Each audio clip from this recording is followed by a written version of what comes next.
kind of nervous. I'm kind of nervous, bro, because I don't do my intros in front of people.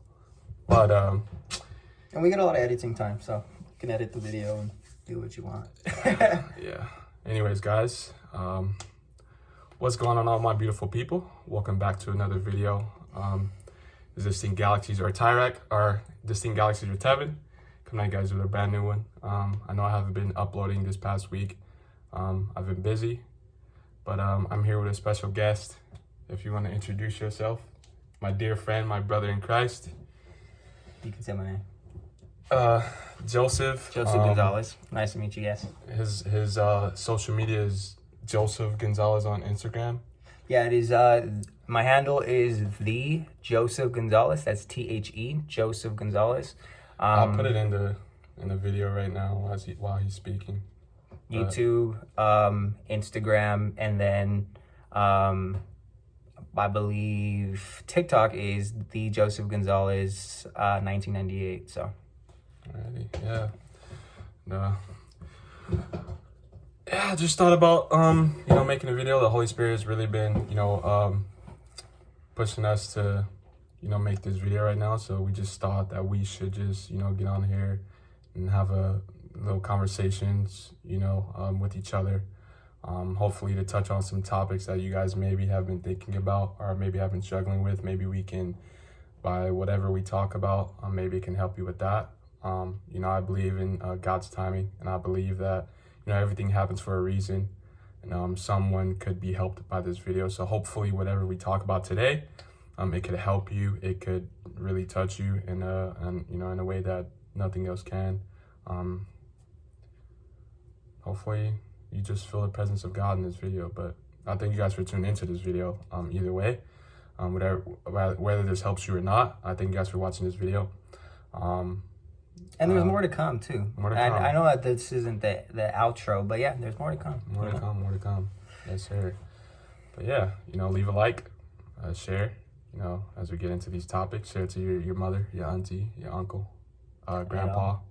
Like, whoever. subscribe, and comment, and leave a comment down below on what topics maybe you guys would want to see us talk about next, with Tevin, with me, or just give us some topics that you guys would like us to talk about and kind of get into. Yeah. So. Anyways, yeah, without further ado, let's get into it. But yeah, like I said, I think you guys should tune into this video. But yeah, so we were talking about the presence of God earlier. And and so basically what I think the presence of God is, in my opinion, I just think that it's peace and just love. And I'm not talking about the worldly version of love. I think the definition of love really is like gentleness, kindness. What would you describe the love of Jesus like?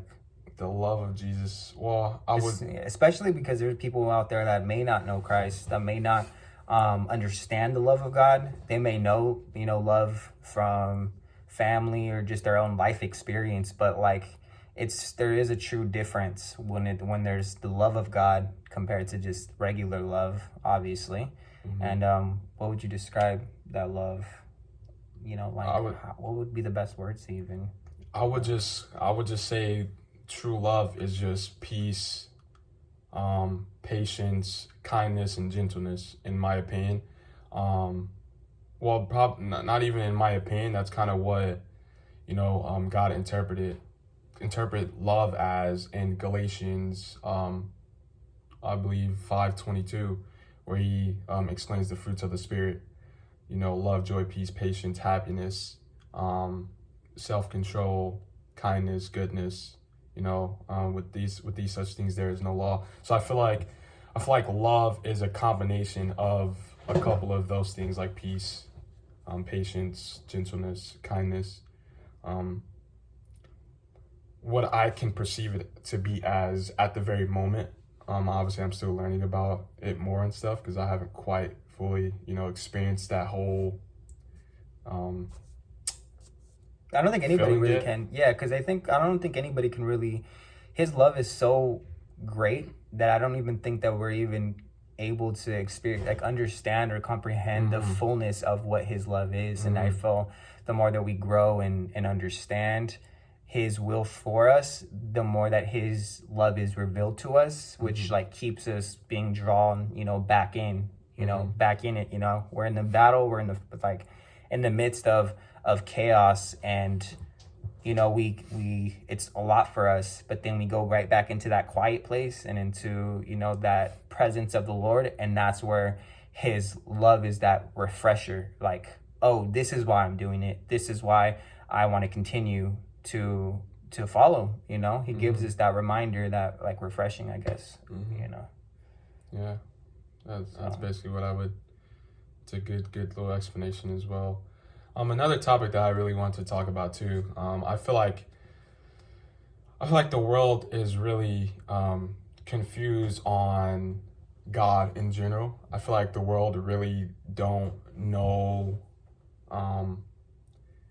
just really on the path. You know what I mean? They're confused on the path.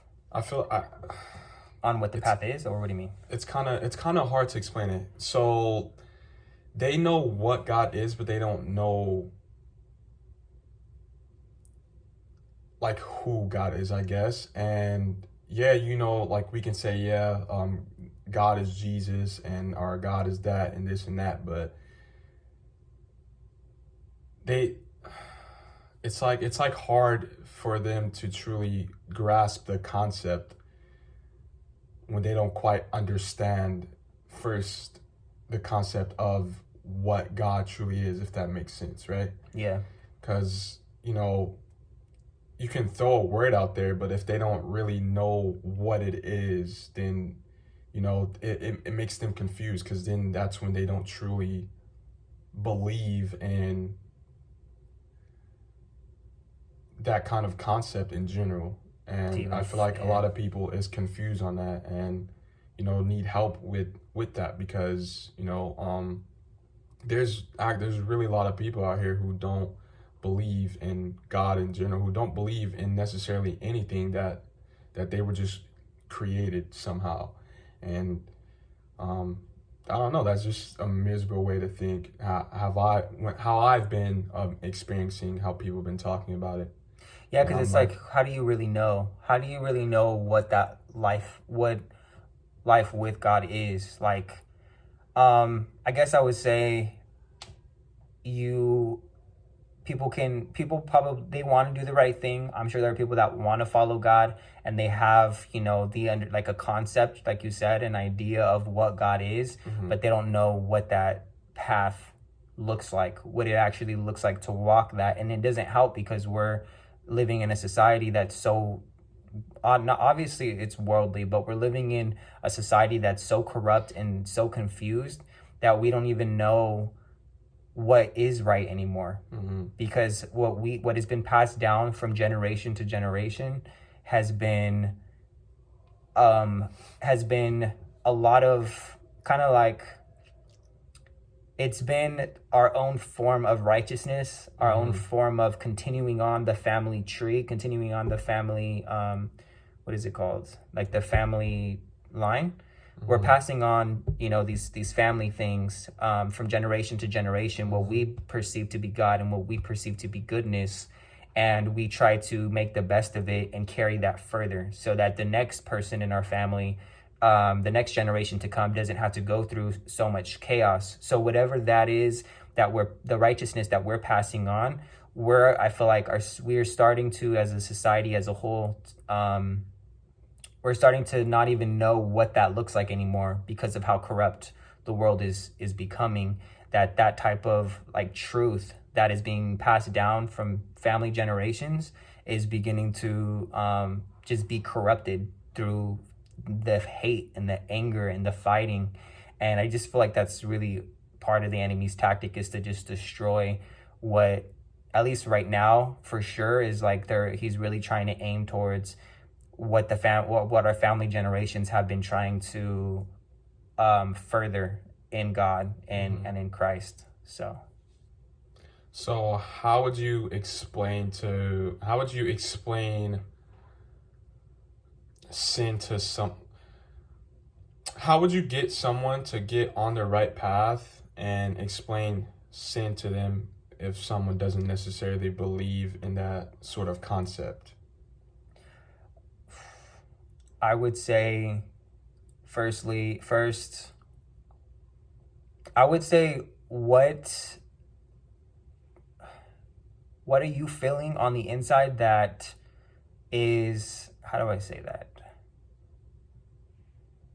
I would probably say, what are you doing that is making you feel, how do I say that? Can you repeat the question again? So basically the question was, how would you explain sin to someone who doesn't necessarily believe in the concept of sin? Like they don't believe in Follow, like, yeah. that kind of stuff.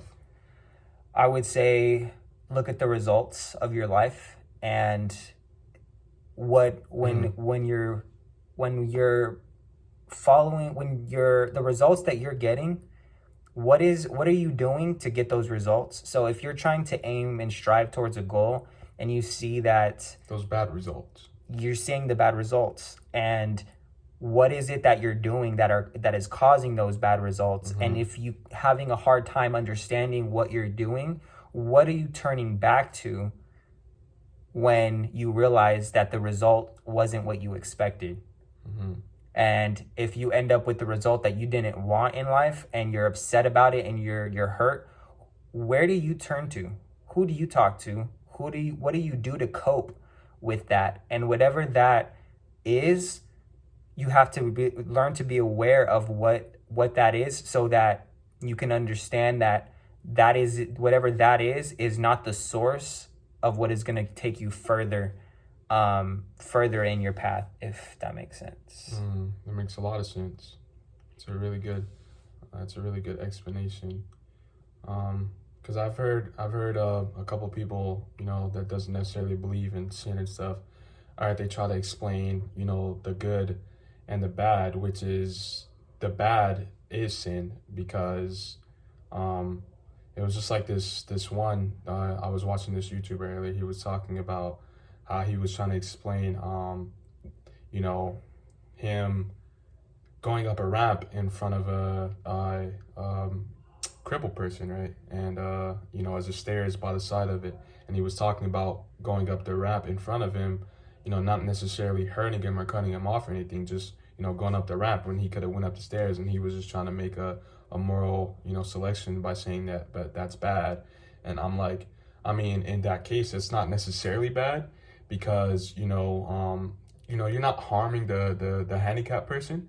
You're not really doing anything to him. You just decided to just want to go up the ramp for some reason, which, I mean, it doesn't matter the reason, as long as you're not hurting them or diminishing his way of traveling up in any way, then I don't see no harm in that. You know what I mean? And at that point, that's not. So he was trying to use that as an example of being something good and bad, and it's not necessarily a sin. And I'm like, no, that's not necessarily a bad thing. That's just you morally thinking that it's a bad thing, but it's not really. That's honestly kind of like a perception, right? Which is taking the crippled person in the wheelchair up the ramp rather than. Well, no, so the crippled person would go up the ramp by itself, but I'm just saying, in terms of the one who was able to walk, right? There was stairs right by the ramp, and he just decided to just want to walk up the ramp for some reason, not necessarily hurting the crippled person or anything, just going in front of him just to walk up the ramp or whatever. And without helping him, or? Well, they both got up. They both got up eventually. He wasn't there was no signs of struggle. Just use this as a scenario. There was no signs of struggle. He had no problem getting up the ramp. It's just a simple fact that there were stairs by the side of it, and the ramp obviously is for the the handicapped, the ones who cannot really go up the stairs. They have to use the ramp to get up. People in wheelchairs, for example. So the fact that he decided to go up the ramp instead of the stairs, when obviously the ramp is for the handicapped person, like I said, and he went up the stairs, he was trying to use that as a saying that, see, that's a bad and good thing. That's not necessarily sin. And I'm like, well, that's not I mean, you can't say that's a bad and good thing either, because it's like, It's off of like preference. yeah, it's off of preference. Like, you can't really, like, he did nothing wrong. You know what I mean? Like, yeah, you know, some people may think it's bad, but it's like, no one got harmed. Nothing got damaged. Like, nothing happened. You know what I mean? It's just the perception of us thinking that it's wrong, but it's not really wrong. You know, it's not a moral wrong choice. But something like, you know, murdering a person, we know that that's morally wrong. So, you know, stuff like that, that's you know, that's good and bad, and that's a sin. That's where the definition of sin comes from. And you know, I think people try to take religion out of, I'm not even going to say religion, I'm just going to say the facts out of everything, and they try to put their own type of emotional take on it.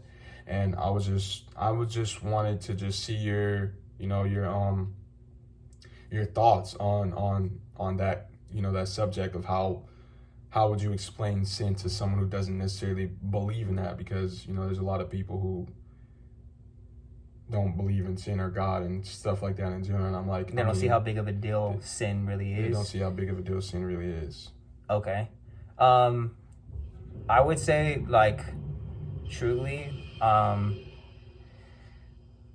understand. So I could see what you're saying as far as that scenario. And in that scenario, you're dealing with principles like whether or not somebody is making a wise decision versus not the best decision.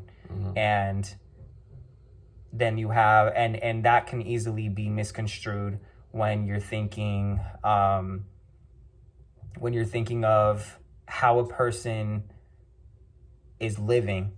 So somebody can look at that and be like, well, that was kind of messed up, or that wasn't how you should have did it. But does that necessarily mean that it's a sin? Does that mean that that person's a bad person? It's like, it was just a person's preference. It may not have been the best decision, but that was what the person chose. And by all means, we have no right to judge or to try to have our own take on it, because we're not the ones living their lives, and we're not here to judge other people. That's leaving it up for God.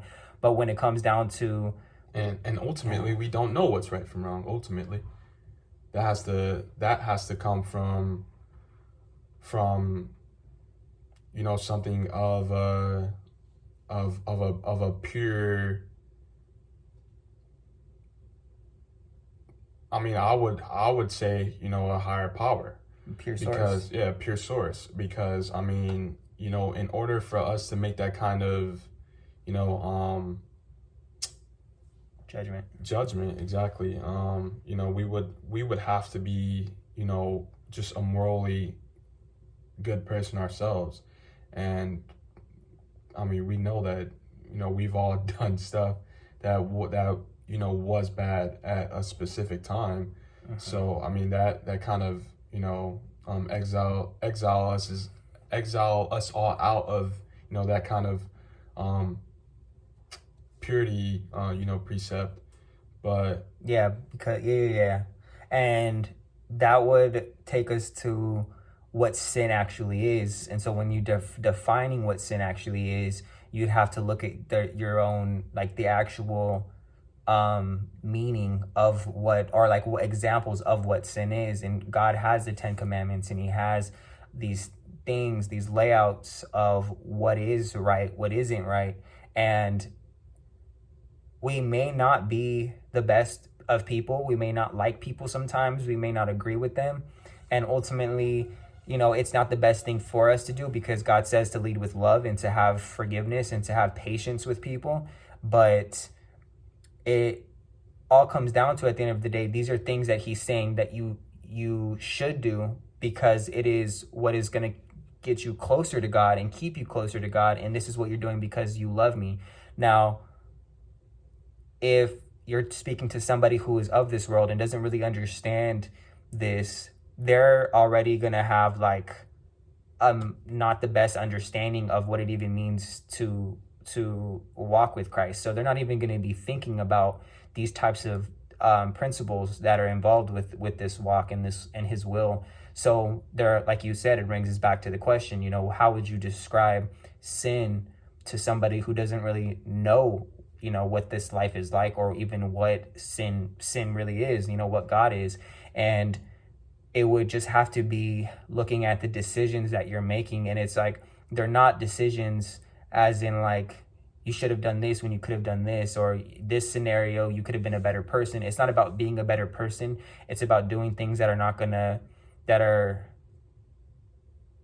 I don't know how to say it, like things that are, I would just say, if I'm saying it just in short words, I would just say like things that are like where you're not going to commit sin. But to understand that, it's like it depends on the person, it depends on the variable. So if a person is having sex before marriage, you're going to be like, well, okay, that's fornication, and in the Bible that's a sin. And they're like, okay, well, what about doing drugs or drinking? Well, he's saying you have to be sober-minded. But they're like, okay, but it says in the Bible that we can drink. You just can't be drunk. Like Jesus drank wine and stuff. And it's like, I don't know if Jesus drank wine, but like people in there were drinking wine. So I guess it's okay. But it's like he's saying not to have, to be sober-minded, to stay vigilant. So it's like to understand or help somebody understand, you know, what sin really is. It's anything that doesn't glorify God. And of course, you're not walking, these people are not walking with God. The people of the world are not walking with God, and they don't understand that. But I think that I would say to anybody that is trying to understand what sin is, I would really just not even point them into the direction of what sin is or what it could be or what it isn't.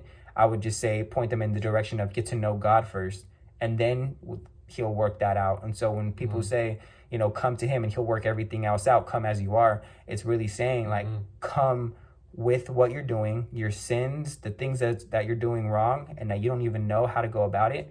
Come get to know me first. And then when you get to know me and you know who I am and you see me, then you're going to understand what not to do. Then I'll guide you to that next step. I'll teach you how to not do this, and I'll show you what not to do, so that when you're in a group full of other Christians and other believers, you'll understand. You won't look at yourself like, you know, you're any less than them, because at the end of the day, we're all sinners, and you guys are all struggling with this together, and you just don't understand the full story yet. But I will walk you through that story as long as, you know, you continue in this path and you walk with me. So I don't know if that kind of answered. Yeah, that was, I really like that explanation. That's I mean, I can't really, that's a really good explanation. I don't really have anything to say about that. It's because just, honestly, I feel like you can't really, I feel like if you're trying to like, cause like, it sounds like that's more of like trying to, like you're trying to minister, you know, we're all trying to minister to each other. And especially when we're trying to reach people of this world, we can't even minister like that. And that's what I feel like a lot of the old church does, is they're more of, you know, you're going to go to hell, you're going to do this because you're doing this, and, or you're going to go through this because of this. But it's like, it's not about that at the end of the day. What it is, but it's not at the moment. Especially if you're speaking to a believer, especially like the pastors that are on the streets and they're pastoring, they're all talking about like, you know, if you're gay, you're going to hell. If you're, you know, having fornication, you know, you're this, you're that. And it's like, get to know God first. You know, you're not there to, you know, condemn. But I feel like, you know, the church is getting better at being able to, you know, preach the gospel in a much better way.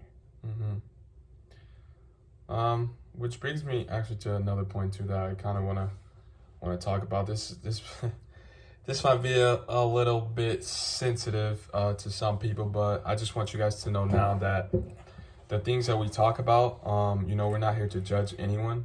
We're not here to talk about anyone. We're not here to talk down on anyone or speak negatively about anyone.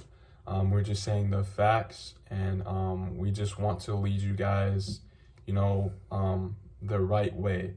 And you know, so with that being said, now that you brung up that subject, I was actually, you know, going to say that, you know, about the homosexual thing. obviously, any sin will lead to hell if you're living in sin, if you're being a slave to sin, if you're being a slave to your flesh. Obviously, as it says, lust leads to sin, and sin leads to death. So, if you're living in any sin and you're not changing that sin, and you're just being a slave to that sin, which is being a slave to your flesh, to your temptations, you're living an unholy life. So eventually you will, you're not going to end up in a holy place. And, that's why I try to, get people to say, don't base things off of feeling, but base things off of facts. What do you mean And by I'm not saying that, like strictly off of things that you see, but just off of things that we know are morally true. And when I say morally true, is obviously, I'm gonna go back to the murder thing. We all know that that's morally wrong. It's just something in us that tells us that that's wrong. And, there's no denying that. Every human being, that's just a moral law in just all of the universe, that if you kill someone, that's murder. It doesn't matter if it's just, unjust, whatever, it's murder. And Yeah, it's wrong. it's wrong. And I just feel like, we need to be like that with all sin. That thing that you're doing is not right, so why not fix it? Don't try to what do you call it? What's the word for it? Like Make excuses? don't try to make excuses for it. Don't try to Sugarcoat, maybe? No. like explain it. What I forgot that. Like if you know that it's wrong, then just Don't try to downplay it. go with don't try to block that feeling off. Don't try to justify it. Just So when you said, like, going back to, like, you were like, don't base things off of, like, base it off of facts. What did you mean by that? So it just like I was saying, I'm just gonna go back to the murder thing. So well, okay, let me slow down. So obviously, I'm not saying just believe everything that you see, because we shouldn't just believe everything that we see, because Which is things what, that we like, sin, or which is when we're watching somebody sin, or when we're, like, what is it? So say for instance,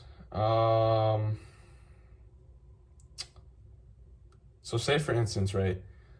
You're in a classroom. I'm just using this as an example. You're in a classroom, and there was two people sitting at this specific seat, right? And that person left to go to the bathroom or something. He left his stuff there, and you didn't know they were friends or whatever. Maybe the case may be, and his stuff was there, and he left to the bathroom, and maybe like 10 minutes later, that person started to go inside of the other person's backpack, to pull something out of that backpack. And you're just seeing it for what it is. You're thinking he's stealing something or something like that, right? So you go over there and try to like say, like, hey, don't do that. Try to pressure him about it. Like, what are you doing? Like, that's wrong and stuff like that. But little do you know, his friend texted him. His friend maybe called him. His friend maybe said something to him, bring me this in 5 minutes, or bring me this if I don't come back. Or, text him that, hey, I need this right now. Can you bring it to me? So you don't really know the context of it. You just went off of what you seen. You know what I mean? And I just think it's it's a good moral thing that you did, but we can't just completely go off of the straight facts. We have to first, observe first, get the sense of the context, and then we react. That's why it says, be slow to anger and quick to listen. You know what I mean? Don't be so anxious or so jumpy to act and react on on quote unquote the facts. You know, It's like, try to- yeah, we're basically trying to, I feel it was also a form of, I would say, not blaspheming, maybe idolatry, but it's more of like we almost try to take the present, like as if we were taking the presence of God, like as if we have the power of God and we're capable of doing what only He can do, which oftentimes leads to us assuming and thinking that we know what a person's motives are, we know what a person's intentions are, and we already know, for an example with what you just said, we already know what this person is doing, which is sneaking in. But it's like, don't be so quick to try to judge or try to assume and try to understand, thinking that we know what another person is. It's essentially really just judging. Like, don't judge anybody because of what you think is at surface level. You have to really get to know the situation before putting our 2 cents in and thinking that, this is what it is when it's not. So yeah, so with all that, I'm just gonna go back to the sin thing, so that's, that was basically, me answering that question on, what I was talking about don't just, go straight for the facts. But I mean, I'm not saying completely don't, because I'm not saying completely don't believe the stuff that you see, because, obviously that's like one of our, good senses that we should use. Discernment. One of our discernments. But I'm basically just saying, don't let that be the deciding factor, because, like it says, we live by faith and not by sight. So, and if you're constantly living by sight and you're constantly trying to just look for the facts of everything, it's that's unbelief. Yeah, I feel like it's not really going to, really justify all of the stuff that you're seeing, or the stuff that could be happening at that very moment, because there's just some stuff that we just can't explain with our eyes, but we feel it morally. You know what I mean? And we're not going to have like the answers to. And exactly. Yeah, if I can like chime in a little bit, like that is like something I feel like that we deal with as believers when it comes to our own unbelief. And that's what we pray, and we see, Lord, help our unbelief. But it's like we want answers, we want facts. But we know we're not always going to have the answers. We're not always going to know what every situation is, or it's in time where the Lord will reveal these things to us, and we're so quick to jump and try to like figure it out for ourselves, that it's like that's where we mess up, where we can miss the mark of whatever the Lord is trying to show us in that moment. Who knows if we didn't do those types of things, and we wouldn't put ourselves in those situations, the Lord will be able to show us he'll like how this situation, the full moral of the story, rather than just little clips or scenes or like increments of it, if that even makes sense. But I don't know if you know what I'm trying to get at. Yeah, that was really, really good said. I understand everything that you were talking about. You mind if I move this a little bit? Go ahead. My bad. You're I'm good. gonna have to do some editing, but And I honestly don't even know if I'll be able to edit this video to like 3 minutes. I'll just post it as it is. But yeah, if you guys are seeing this right now as it is, this is the uncut version. most definitely. So you're seeing us in all of our weird glory. But anyways, back to the subject. Yeah, I just feel like, that's where a lot of people get that confused. That's where all of the other stuff come in, like, people thinking that they're a cat, people thinking that they can be a woman, people thinking that they can be a man when they were not born that way. And, basing that off of, some kind of intuitive feeling, or, off of,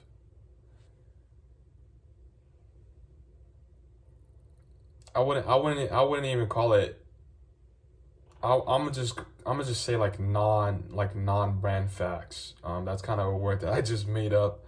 Like you know, you're basing it off of basically kind of like false statistics, because you know we all know that a man cannot be a woman. You know, no matter how hard they may try, you can't give birth. You will not be able to grow tatas. You know, you won't, like, there's just Some like things you can't do as a there's just some things that we are just not meant to do. And you know, we have to accept that. You know, I understand that there's things you know, in your life that you may not you know, agree with, or you may be disappointed with. But you know, you have to understand that, you know, we are not all the same. You know, you may look at this one person and may think like, wow, this person has everything that I wish I could have. But little do you know, maybe that person could be thinking the same thing as you. Maybe you, I'm not even going to say maybe, you for sure have something that they don't have, because we are all uniquely made. You know, we were all wonderfully made and uniquely, beautifully made in our mother's womb. And, you know, that shouldn't, you shouldn't, that's why it says that to not compare yourself to others, you know, but love yourself. Because, you know, that would only lead to, you know, what's happening right now in society, where everyone is, you know, just, you know, starting to become confused, and, you know, starting to just, you know, just stray away, further away from God and just everything that was, you know, written by law. And I just think that that would be, you know, if we actually started accepting who we are as a person, and started, you know, really appreciating who we are, our bodies, and, you know, and everything that we have to offer, I feel like that could really change a lot in, you know, in society in general, in the world. Because, you know, there's so many different brains and creativities in this world that we couldn't even fathom, you know, because God's understanding and how he made everyone is like, you know, it's just beyond our belief. Somebody You know what I once mean? told me like it was a pastor that told me, he was like, you are going through some stuff and you're struggling with things, and you're going through this life and you're still working things out, and it may be hard for you and it's difficult, but what you don't see or understand, or what you need to understand, is that the Lord is not looking at where you're at right now. He's looking at a future version of you, of where you will be, because he is who he was, he is, and he forever will be the same. And he knows, you know, the past, the future, and the present, and he knows what you'll be. So in that process, he's walking you through these things and these situations, and it's hard and it's difficult, and you may not like what it looks like, you may not like how the story is unfolding, but it's no reason to beat yourself up for it or get hard on yourself, because the future version of what the Lord is looking at is much different and much more whole than the person that you're at now, because it's just all part of the process. You know, you're in the process, you're in the muck of it, you know. And if you're struggling with something like that, it's something that the Lord is working with you on. It's something that he's going to turn that pain into something much greater, and it's to glorify him at the end of the day. And when you're in that glory, you know, you're your fullest self, you know, and it's amazing. It feels good. And that's really what it comes down to. Is it's of course always going to be for him, but you're going to be healed in the process of it. So yeah, that was wonderfully said. And yeah, you know, it just brings me back to the subject. You know, don't let your temptations get the best of you because you see flaws in whatever it is that you're going through. You know, That's tight. we all go through things. We all have things that we don't like about ourselves. But you know, when you get closer, you know, to God, when you get closer to Christ, you know, eventually he will heal those things in your life that you thought you didn't like about yourself. And you know, you will eventually see that this is probably the most unique part of me. You know, it's so funny how it works, because like you can you can literally not like, you know, maybe your eyes or something, and you know, little do you know, it'll probably possibly become the most beautiful part of your body, you know, as you get a lot of older or something. I don't know, I'm just using that as a weird example. But it's the little quirks in yourself that exactly. end up being like the cherry on top of the Exactly. the Eiffel Tower. Exactly. And so the Eiffel Tower is crazy. But yeah, I'm just saying that to say, you know, like he was saying, you know, don't be too hard on yourself.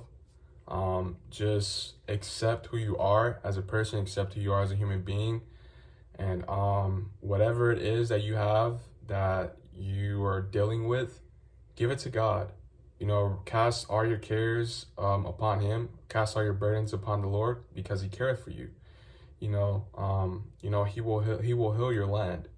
You know, so you know, whatever it is that you may be facing, whatever it is that you may be going through, God understands. And He's walked it before you did. He's walked it before you did. He straight up he has dealt with every single part of this world, every single thing you can think of that you're dealing with. He had to go through, and he dealt with it worse than we did, because he didn't get the time that we get to kind of, you know, walk through this. And he did it was tempted for 40 days straight, you know, Satan just going at him, and never gave in at all. Perfect. He handled it perfectly. You know? Perfectly. And to have to even carry that kind of weight is ridiculous, because to have to carry all of that pain, the pain that we think that is horrible to us, is just like a little raindrop.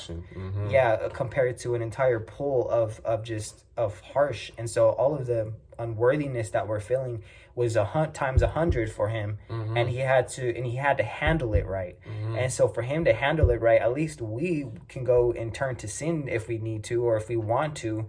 That's never what we're supposed to do, but it's just that we turn to our own vices and our own coping skills, you know, with whatever we do, which is idolatry, smoking, drinking, whatever it is. He didn't get that, because he was here to do a mission. So that means that he had to deal with all the pain, all the hurt, all the struggle, to the point where he took it to death. You know, he got hung on that cross for us. Yeah. So and it was a terrible thing, but you know, he knew he had to do it. He knew he had a job to do in order to save the people he loved.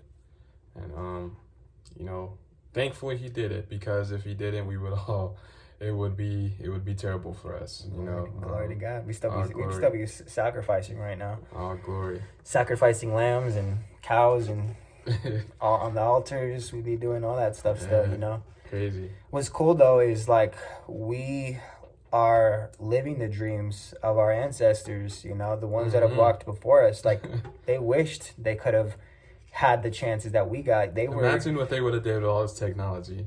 Oh my goodness. Imagine what the disciples would have did with all this technology back in the days. Yeah, they would have went crazy. Yeah, they were hoping to get to this place one day. Right. Like they're like, we're not going to be able to see it in this lifetime, but our future generations, that's who I'm doing it for, and they're going to be able to see something so great and so be like. I was just thinking about that the other day, because it was like they were probably wishing back then, like, there's a freedom with Christ now that, you know, we may not be able to see right now because of our society and the Romans and all this stuff. But in years and centuries from now, there's going to be a kind of freedom through Christ that is going to be great, that we're never going to be able to see. And they continued the work until death, so that the next generations can experience it. And that's, you know, us right now. Centuries later, we're here in freedom and being able to be forgiven for our sins and defeat all of the wickedness that's here, you know. And yet we go back to thinking that the world is just a mess, and we're afraid and we're scared and there's wars and all that. But if you really think about it, do you know how much power we have compared to like what it was back then? Right. Like, I remember I was watching this one video. It was a short, like 20-second video or something. He went to heaven. He was like, POV, I went to heaven and talked to the disciples and stuff about technology. And he was like, no, he's like, POV, I just went to heaven in 2020 or something like that. And he was talking to one of the disciples came up to him and he was like, oh, so you're from the year 2020. And he was like, you're from the year with all the technology and stuff. And he was like, oh, so how many people did you save? And he was like, I wasn't really ministering on it. And the disciple was like so shocked because he's like, wow, like how do you have all this technology and not use it for, such a powerful purpose? Because it's like, the fact that we have the fact that we have this, we can reach so many people that they could never even dream of reaching, in their entire life. And it's a blessing. It's a huge blessing, in itself that we have the opportunity to do this. That's a good point, because I always look at technology as like the devil, and I always think of it as like frowned upon. I'm like, stay away from it, and like this isn't the way that you need to be. You need to stay away from it and do. But this is right now our avenue. This is our way to be able to reach thousands of people, millions. Yeah, like I so didn't many. think about that. That's true. Because I'm just like, I just know that the government can easily but that could be a fear factor that's involved. But it's like I can feel like the government can just shut off technology right then and there, But at the end of the day, if our whole world is made up of it, we don't know what life is without it anymore, or how the world is not going to be able to depend on just regular life. It's going to depend on technology now. So I do feel like we're going to be a lot more dependent on technology, but at the same time, so now I can kind of get rid of that kind of fear factor a little bit, because I just know that regardless of that dependency, we're able to still use it to be able to glorify God and for him to reach people. And even just through the pandemic, we were, the church stepped up too, because we're able to attend churches that are across the world, and we're able to watch it online. Like I'll be watching services that are in New York, and I'm there worshiping with them, but I'm like, but their services are strong, and I'm like, I would not have been able to. And I think about it now, and I'm like, I kind of was in the church like after the pandemic, so it was like a new way for me, but I wasn't really going to church or attending church before the pandemic. So to think about it now, I'm like, what life would have been like, I would have just been going to like my neighborhood churches, and if that, and maybe like I would go out of town and go visit other churches, but realistically I wouldn't have been able to get the kind of services that I would want, because no one was recording at the time. Nobody was even posting anything on YouTube of churches. And so now it's like I get access to so many different churches just from my home, So it's super cool. But yeah, and technology is a very beautiful thing. I'm blessed, and I'm happy that we were raised in this time. I honestly couldn't be more happier. Obviously, every time in history has their bad times, but I'm glad that I was put into this time, because I'm just happy that I could do stuff like this for God to reach, other people in a more sufficient way. What a time to be alive. What a time to be alive, man. Exactly. 100%. But, technology is a beautiful thing. But back to the main topic that we were talking about earlier. Don't just try to, be who you are, who you truly are, and not who others perceive you to be, first of all, not who you think you should be who you are. And, don't allow, Satan to try to tell you otherwise, because it's just like it says. We wrestle not against flesh and blood, but against the authorities, against the principalities, the powers, the evil, the evil spirits of this world, the present darkness of this world, in the heavenly realms. So, for us first to know how to combat these thoughts, for us first to know how to combat these temptations, we must first realize that it's much bigger than what we see with our own two eyes. And that's why I go back to the other thing before. That's why I was trying to, stress it to you guys earlier, that we can't just go off of facts and what we see with our own two eyes. We have to go off of, faith. And, when we finally realize that, it's much bigger than what we see, what's much bigger than us, then that's when we can truly fight. That's when we can truly put on our armor. That's when we can truly stand against the wiles of evil. Because without that factor, you won't know how to fight, because, you just won't believe it. You know what I mean? Because you would, it would just be natural for you not to believe it. You know what I mean? And believe what again? That, these are tactics of Satan. These are tactics of evil. You would think that it's just your own thoughts, playing tricks on you. You would just think that, these thoughts that are telling you, oh, you need to transform this about yourself because it's not good enough. You would think that that's your own self, or that's something just trying to better yourself. No, it's not. It's Satan trying to throw you off of your naturalness, trying to throw you off of, I would say, the plans that God has for you. You know what I mean? Because when you do that stuff, you're now putting yourself on a different, I would just say you're now hurting yourself, because, what if that thing that you said, or that thing that is in your mind, quote unquote, that you said, that Satan is actually saying, demons, I would say, is telling you that, you need to change this, or else you just won't, be the way that you want to be, or should be, or because this thing is not good enough. It would eventually,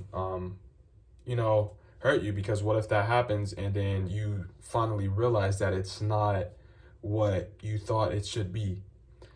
You won't be able to change it back. You'll probably be able to change it back to some extent, but it just won't be the same as it was before, because you went and just,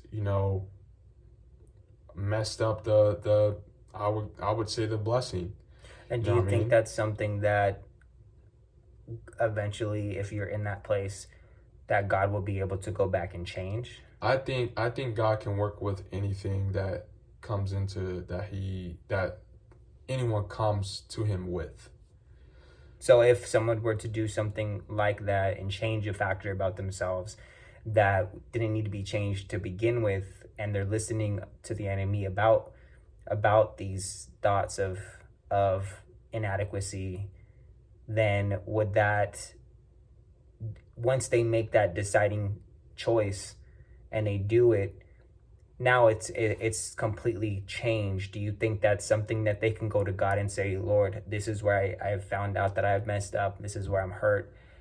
I need you to, I surrender this to you. Do you think that's something that he'll be able to change? And if he does change it, you are restored back to his original plan or purpose? Or do you think it's something that's more an updated version of what once was? Or do you think that he'll just put you back, put you back into who you were, or what you were? That's a good question. I think that, so say for instance, right, you wanted to be a dog, right? You thought you were a dog your whole life. You barked, and you just felt like you were a dog. You ate dog food, maybe. I don't know. I'm just using this as an example. And you just thought one day, I'm going to fully transform my body to try to look like a dog. I'm going to get fur. I'm going to get floppy ears, sharp teeth, maybe get your teeth done, a tail. I don't know how that will work, but you just did all this modification to your body, right? And it was you became so far that you actually start to look like a human dog, right? And to a point where you don't even seem human anymore. If you came that far and you finally realized that I should not have done this, I realized that this has made things worse. That I just did the wrong thing, right? You've come to realize that it was not something that you should have did, and you knew that was wrong. Well, at that specific moment in time, I think the plans that God had for you before you transferred, I think his plans do kind of change in a sense for that person, in a sense to where if anyone else were wanted to transform into that specific type of thing, I feel like once that person does get saved and touched by the Holy Spirit of God, I feel like they can now use their new path that God put for them to help the other people that are trying to go down that specific path. You know what I mean? So maybe it wasn't necessarily God's plan before, but as you know, I'm not saying that God, didn't intend for any of this to happen. I'm just saying the fact at a point you try to take things into your own hands. So it's not really God changing the plans for you. It's just God updating the plans for you. He's working with you were it. saying, he's working with it. So, because God is all knowing, he knows everything, before we know. So, it's just the fact that God is just working with you for where you're at. So, I just feel like at that point, maybe God will still use you for the purpose that he originally had for you as well, but now you have more to that purpose, and like an updated version, as you were saying. So I feel like, so basically what I'm trying to say is, if there is anyone out there that is feeling lost, that is feeling like they're too far gone, that God does not love them anymore, that you feel that God will never accept you as who you are, you feel like you've done so bad in the eyes of God that you just cannot be redeemed, I'm telling you right now, God will work with you wherever you're at. Don't ever let the enemy cloud your mind to think that you are not enough. This is what Jesus died for us for. This is what Jesus died on the cross, shed his own blood for all of humanity, for all of the world, so they can come to be redeemed no matter how far you've gone. No matter how far you've gone, you can, as long as you are still alive and breathing, God still has a plan for you, and you will be redeemed. As long as you come to him with it all, and you turn from your ways, repent and turn from your ways. Confess with your mouth that he is truly Lord, mean it in your heart and soul, and turn from your ways and actually pursue God, and you can be redeemed. So what does that look like? Never a way. What does that look like with, and amen to that. What does that look like when that updated version of that dog, what do you think that looks like now? Like, what would that look like as now they went through the process, they changed into this dog, they now understand what that this wasn't God's intention, but now God's working with this new updated version. What do you think that updated version, I guess, would look like now? Like, I don't know if that's more of like... That's a really good question, but I can't really... Because you can't just go say, oh, well, he's going to look like a less version of a dog, and now he's going to look more human, but not like that, but more of like... I understand what you're saying, but it's just like... I can't really explain that. So let me ask another question with that then. Is that updated... So do you think that... How would you put into words, or what is your perspective on if that updated version was, because you already went through this process and now God is working with what you did, and he's regardless, he's still going to have your back, and he's going to work it for your glory, because guess what? Satan didn't win, and he's the last person that's going to have the final say. But two questions, if you're able. Well, we'll just start with one. What do you think that original version would be like had that person not? Because now this person can go into this path, and now he can be like, hey, I see another person turning themselves into a dog. I now can stop and help that person not turn into a dog and make that decision. But that's just part of whatever else this person is gonna do for the Lord. Now, had that person not went through that, he would have just continued on his journey, and it would have just been an idea of like, hey, I wanted to be a dog, but I didn't pursue it because I kind of listened to the Lord, and the Lord, what would that version of the one that didn't turn into a dog, what would that even look like? So I'm trying to like understand the whole like gist of the question. Like, are you saying would he still be able to? Are you saying with someone else? So the person that he went to that was transferring it to the dog that he said that he can help. Would you like? Are you saying that could that person have possibly still been helped at that specific time or something? Or like, are you just saying like what? Because God had a purpose of him becoming a man and becoming this version of himself that is a holy version. He's not like he is fulfilling the purpose that he had as a kid, but now he's messed up the process by turning into this dog.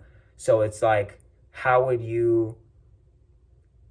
I don't know. I guess that's not an open-ended question. I'm just going to answer it of how I think that you're asking the question. I would just say that, you know, I mean, if God couldn't, so it's kind of like two answers to that one question, right? Because in a way, okay, I think the main thing was just like, do you think that his life would have been better if he wouldn't have chosen that decision? Yeah, that's okay. So, I don't. I mean, obviously, I think yes, because I mean, he wouldn't. So first of all, now that he went through all of this transferring and stuff, you know, to like a dog, I'm pretty sure that he would get highly criticized by a lot of people, had to go through a lot by a lot of people, even if he does come to God. And I'm pretty sure he can't really live a normal life as now that he could have lived before he like if he didn't. So I'm pretty sure there will be a lot of repercussions from that. I'm not saying that he can just go on and just live a regular life as, you know, God intended him to, you know, in the first place, because he went on and tried to do things on his own. Like, obviously there's going to be some repercussions, but you know, that's not God punishing him. That's just the repercussions of his actions. You know what I mean? And so yeah, I think that obviously he would have had a better life if he didn't transfer, because he would have still been in his natural state. He would have still been, you know, regular. Obviously, he would have been going through, you know, whatever it is that God would have had to put him through. But I can't really say if it will be better or worse, because, you know, obviously I'm not in that person's life, so I don't know what he would consider would have been better. Like maybe he would have thought for himself that I'm actually glad that I'm a dog, because I don't have to deal with all of this humanly stuff or whatever that he would have dealt with when he wasn't a dog. Like, I don't know what his perception would have been. Yeah. So I can't really say for him, but in my perspective, I would think that he would have been better off as a human, and it would have been better for him. But in terms of, you know, helping the people that he can help with that, it's still a plus at the same time. Yeah, in a way. So I don't know, but either way, you know, God works in mysterious ways. Either way, someone else would have possibly came to touch that person, or God would have, you know, eventually came to that person that the dog person would have been able to talk to after he came to Christ, you know, to convince that person. God would have eventually sent someone to that person if this person didn't transfer into a dog, if he stayed in a regular form. So there still would have been somebody sent for that specific reason. Exactly. Or, you know, anything like that. Or even if that person did kind of transfer to a dog or something, maybe God would have still touched that person in the same way he touched the person that did transfer, you know, to the dog already and was meant to touch that person. So I'm not... So you're saying like the same way that that person that did transform, mm-hmm. the way that he got touched would have probably still been the same way that he would have been touched if he didn't go through that process. But is that what you're saying? For the original person, I mean, yeah, but I was saying that for the second. So the dog person, right? How we were talking about now he can, since he's transferred and you know, realized that it was wrong and stuff, came to God and all this stuff. And, you know, he realized that, you know, it's actually kind of a plus because he can use this to help others who are possibly going through the same thing. And I'm saying that that person that he was going to touch, you know, after you transfer and all that, you know, if the first person that was supposed to come to the other person to touch that person to, you know, try to get them to not transfer and stuff because he'd been through it. If he didn't transfer, you know, the first person, if he didn't transfer to that thing, I'm pretty sure God would have still sent someone to the second person to try to, you know, touch that person to get them to not understand. Or if that person didn't necessarily listen to, you know, the signs and everything, you know, because maybe he would have thought that no one would have understood or something, right? Maybe God would have still touched him in the way that he touched the first person after that first person transferred. So, you know, either way, I feel like God would have still made contact, you know, with whoever it is that he's trying to, you know, get to. Because it's just like it says, you know, he won't come back until the gospel is preached to all four corners of the earth. You know what I mean? So everyone will have a chance to, you know, hear about Jesus, you know, hear about, you know, God. It's just a matter of you still could be used, but again, it still comes back to the person manipulating the situation, because you had the idea of like, now you get to go now because you went through that experience, you now get to go help and touch other people.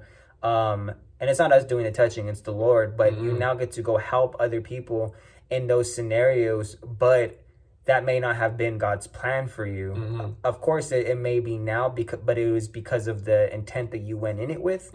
But either way, he could have already had somebody made or being created to help that specific type of genre of people. He already had somebody that that was already born, and he already had a plan for them, and it's probably still going to be the same plan for them, but he already had someone designated to go help individuals like that. But now, since you're taking it into your own hands, thinking, okay, well, I can still help that person and the other, because, you know, I do want to be a dog, and this dog, you know, thing can work out for me because this, that, and the other. It'll still work and he'll still be there, but at the end of the day, it may not have been your purpose. But for somebody what would you tell somebody for if they had already went through that process and they now understand or see that the decision that they made, you know, because think about it, if they went through that and now they transform themselves and they realize that they made the wrong choice, and they're now stuck in a place where they understand, like, my life could have been different had I had just listened. Now they're stuck with guilt, and not only just guilt, but like, even if the guilt is gone, they're still walking this new path and thinking about the parallel of that. What could have it been like right now for me if none of this would have happened? What would that life would have looked like? What would you tell somebody dealing with that type of? That's a really good question. But what I would say, first of all, I couldn't imagine being in that, you know, situation. You know, if you are in that kind of situation, I really, you know, my heart is, you know, it breaks for you. You know, I feel you. You because know what I mean? It doesn't just go for this dog situation.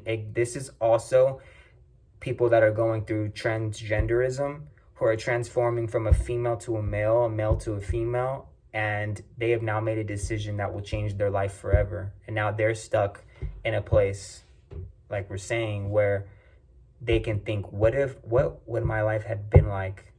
I don't care about the fact that I messed up. I established that. We're past that. But I'm just thinking now, what would have my life have been like had I chose to just stay on my path and not chose that? And then you said, you know, your heart would go out. So yeah, like I was saying, you know, first and foremost, before I say anything, you know, that sucks. You know, I'm sorry that that you are going through that emotion. I wish things could have been better. I wish someone would have, you know, came to you sooner. you know, I just wish things could have been better. But you know, with that being said, just don't give up. You know, just keep going. You can't change the past, like you said. You just accept the fact that you're just not who you were, and just embrace who you are. You know, embrace who you are now, and you know, because just know that you are still loved by God. You know, God accepts you for who you are. You know, God loves you, and He will always love you. He may not have loved the thing that you did, but He loves you, you know, and that's all that matters. And as long as you hold on to the love of God, then you will have peace in whatever it is that you're going through. So, you know, if you are dealing with that, just keep going. Accept, you know, accept the fact, accept reality, and just embrace it, you know, and just help whoever you can. And just know that, you know, this isn't going to last forever, you know. As long as you're with God, as long as you're, you know, in His presence, if you're accepting Him as your Lord and Savior, and you're saved, this isn't going to last forever. You know, we have more life after this. This is just the beginning. So don't let that bring you down. Don't beat yourself up about it. Just keep going, keep moving forward. That's all I can, you know, really say. Just let God just lead the way for you. Just be consumed by His love. Stay close to Him. Just keep going forward. Cause now you got a story, you know. You Yeah. have a story to tell. Yeah. That's like. Yeah. Okay. But yeah, I'm probably gonna. What are you thinking right now? You got anything We else? would like you to wanna talk thank about? you guys for tuning in and, you know, sitting down to watch and, you know, process things and understand things and gain new perspectives. This is the first of many. Maybe this podcast was kind of a little off. Maybe It's our first time, though. Yeah, it's our first time. Obviously, So- we'll get better at it. But I do hope you guys did enjoy these topics. I hope this really helped someone out there. I hope, you know, whatever we said, anything that we said throughout the video, I hope it touched you in some good way. I hope you felt the presence through these videos, and I hope this, you know, helps anyone out there who could be, you know, going through any of these things. And yeah, just thank you guys for tuning in. Like you said, you know, it really meant a lot. You know, even if you were only tuning in for, you know, a minute, 5 minutes, even if you skip through the through the video, I just thank you for watching. And thank you guys to the ones that made it to the end. Yeah, you guys are troops. An hour and 13 minutes is crazy, but We got some editing to do. I'm probably just gonna release it like this. Honestly, I swear, dude. Like literally, my phone will break it because I'm recording it on my phone right now, and sometimes, guys, obviously, you know, my phone. Whoever watches my videos on my phone will like be spazzing sometimes, and sometimes I can't edit big videos because I don't have enough storage. But you know, obviously, if I can't edit it, obviously, I'm gonna just send it, you know, uncut. But I mean, it is what it is. You know, I have a really good, cool fan base, cool little small community. I love you guys, man. I really enjoy making these videos. I really enjoy just, you know, just content creating and just being able to be open with you guys, being myself with you guys. You know, I just like talking to you guys and just doing this, man. You guys are awesome, and I just thank you guys for for sticking with me. All of my 210 subs, or however much I have right now, I think 230 or whatever. I just thank all of you guys for just tuning in, subscribing, sticking with me, all of your good comments, you know, all of you amazing, beautiful souls. Yeah, man, I just hope you guys are, you know, I hope I bring you joy through these videos. You know, I hope, maybe I'm saving some souls out here. You know, maybe. Thank you for bringing me on, too. I'm happy I could bring you on here as my guest and talk to you. I hope you guys, enjoyed him as well. Remember the Joseph Gonzalez on socials. I'll probably put it in the description below since I can't edit the video. I'll probably put it in the description and stuff. But yeah, first of many. And yeah, brothers and sisters, I thank you guys for tuning into the video, man. Hope you guys did enjoy. If you guys did, make sure you guys leave a like. Share to get this out to the algorithm, to help many other people who need this. I don't know if this will be on my TikTok. It will probably just be a YouTube exclusive.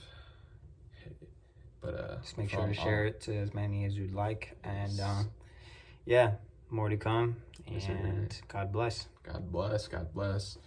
And yeah, if I do put it on my TikTok, it'll probably be like short 10-minute videos, 5-minute videos, 30-second clips or something. I don't know. You probably have to screen record maybe, yeah. But yeah, guys, thank you guys for tuning in. Like I said, I love you guys. I hope you guys have a beautiful, blessed rest of your day, man. Take care of yourselves. Feed your mind, feed your body, feed your soul, man. Get closer to Christ as you should.